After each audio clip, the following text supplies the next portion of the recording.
Using Respondus Lockdown Browser, Brightspace Quizzes, and ReadSpeaker is even easier now. Let's look at this quiz.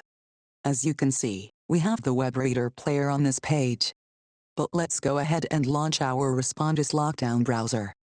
On the summary page, we see the web reader player. You can click Listen to hear the whole page read to you, or you can highlight part of the page, and then click Listen. We also have the tools on the lower toolbar available for your use. Let's listen to part of the instructions and use the page mask. You can save your response to each question as you work through the quiz. Let's begin by clicking on Start Quiz. On each question, we see the web reader player. When you click Listen, only the one question is played. You can also highlight part of a question and click Listen. On each question, we will use a different combination of tools. For our first question, we will only click Listen.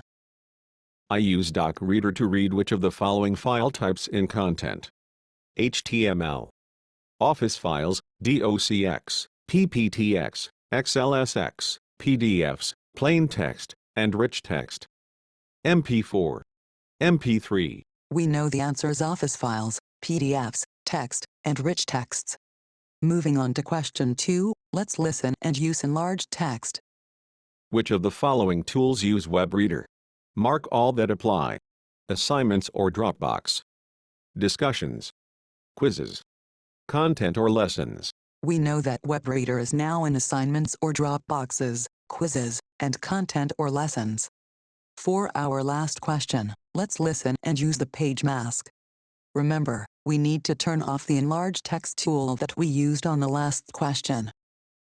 I need to use the TextAid extension to read news, discussions, and grades. True. False. And we know the answer to this question is true. We now go through the normal submitting process for a quiz. Reading quizzes has never been easier. You may want to try out this new feature.